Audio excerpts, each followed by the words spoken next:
बंधुओं,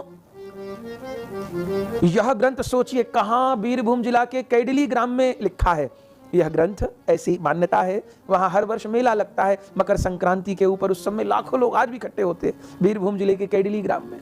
वहां पर जयदेव जी की पुष्प समाधि है, वहीं पर ग्रंथ लेखन हुआ, यह मान्यता है। लाखों लोग इकट्ठे होते, महीनों मेला चलता है, गीत गोविंद के पाठ, जयदेव जी की जय जयकार होती है। उनके काल में ही कितना विस्तार हो गया इस ग्रंथ का कि बंगाल से उड़ीसा तक यह ग्रंथ पहुंच गया, और उड़ीसा में जगन्नाथपुरी तक। जगन्नाथपुरी में एक राजा थे, वह पंडित भी थे। अब उन्होंने सुना जिसको देखो गीत गोविंद ये है क्या। कुछ लोग कुछ ग्रंथ के अंश लिखवाए मंगवाए। वो राजा पंडित था, शास्त्रज्ञ था, पढ़ा देखा ग्रंथ तो सुंदर है, पर कहां किसी बंगाली ने लिखा है, और थोड़ा बंगाली उड़िया लोगों का विरोध रहता है। अब किसी बंगाली की रचना यहां उड़ीसा में इतनी, अरे हम लोग नहीं जानते, हम भी लिखेंगे। उस पंडित राजा ने, था राजा पर शास्त्रार्थ में पूरा पंडित था, लिखना जानता था, उसने भी एक पोथी लिख दी ऐसी ही, और उसका नाम भी गीत गोविंद लिख दिया।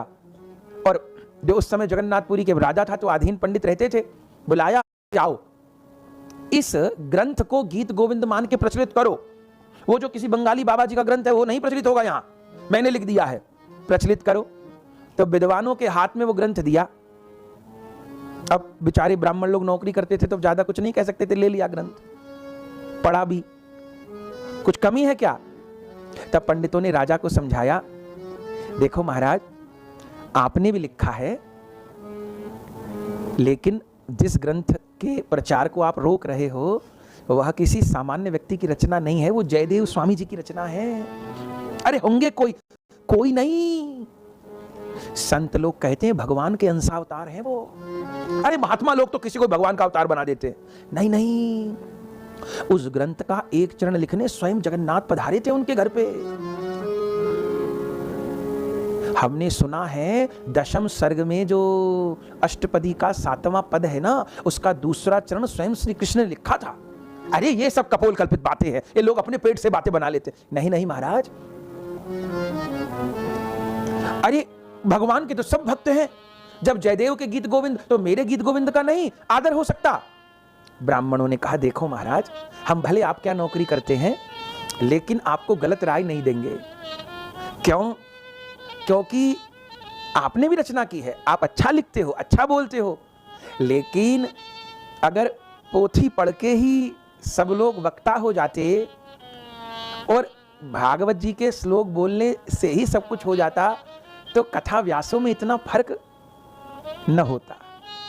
भागवत जी तो वही, कथा तो वही, एक बोले तो लगे कि बस ठीक है, समय पूरा करना है, और उन्हीं श्लोकों को, उसी कथा को कोई प्रेमी बोले तो लगे श्रोता को कि समय क्यों न ठहर जाए, बस ये बोलते रहे, हम सुनते रहे। तो राजा साहब, फर्क होता है। लिखा आपने है, आपकी लेखनी में कमी है, हम ये नहीं कह रहे, आप संस्कृत नहीं जानते हो, विद्वान नहीं, बहुत विद्वान हो, पर राजा साहब बुरा मत मानना, जो असली बात बताए वही तैसी होता है, हम आपको गलत बात नहीं कहेंगे। आपने भी बहुत सुंदर लिखा है, पर जैसा प्रेम जयदेव की रचना में है वैसा आपकी रचना में नहीं है, क्योंकि आप वैष्णव नहीं हो, आप केवल पंडित हो। और जयदेव स्वामी जी पंडित बाद में है, वो साहित्यकार बाद में है, पहले वो भगवान के परम भक्त हैं, वो परम वैष्णव है। आप जानते नहीं हो, गीत गोविंद रो रो कर लिखा है, वो तो लिख नहीं पाते थे, उनकी पत्नी लिपिबद्ध करती थी। मैं ये कैसे मानूं कि मेरे ग्रंथ में प्रेम नहीं है, मेरे ग्रंथ भगवान को प्रिय नहीं है। बोले महाराज, अब हम जो जानते थे आपको कह दिया, अब आप जैसा उचित समझे। अरे ठीक है, प्रमाण चाहिए तो आज जगन्नाथ जी के मंदिर में फैसला होगा। आपके पास जयदेव के गीत गोविंद की पोथी है, हाँ है। आज मेरी लिखी भी गीत गोविंद और राजा की भी लिखी गीत गोविंद, दोनों सैन्य के बाद जगन्नाथ जी के गर्भगृह में रखी जाएंगी। देखेंगे भगवान को कौन सी पोथी प्यारी है। जैसे कभी रामचरितमानस जी का परीक्षण विश्वनाथ के मंदिर में हुआ था, कथा में सुनते हैं हम लोग। जैसे कभी श्रीधर जी की टीका का परीक्षण बिंदु माधव में हुआ था। आज इस बात का निर्धारण होगा कि किसका गीत गोविंद जगन्नाथ भगवान को प्रिय है।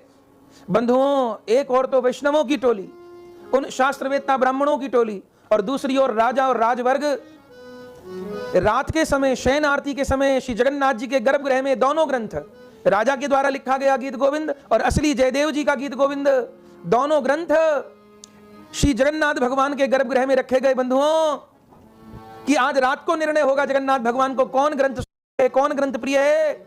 और जब सवेरे मंगला के समय द्वार खुला, सब लोग बैठे रहे वहां, भक्त लोग भी, वैष्णव लोग भी, राजा के लोग भी। और जब सवेरे खुला तो क्या देखा, जगन्नाथ भगवान ने उस राजा के ग्रंथ को पन्ना पन्ना करके फाड़ दिया है, चौकी से गिरा दिया है, पन्ना पन्ना करके फाड़ डाला है पूरे ग्रंथ को। और श्री जयदेव जी के लिखित गीत गोविंद को तुलसी चढ़ा करके, माला चढ़ा करके अपने हृदय से भगवान ने लगा रखा है। जो सवेरे दर्शन खुला, राजा तो मूर्छित होकर गिर पड़ा। जगन्नाथ भगवान की रोषमयी मूर्ति का दर्शन हुआ और बंधु इतनी उसको पीड़ा हुई, अब पूरे नगर में तो बदनामी हो गई।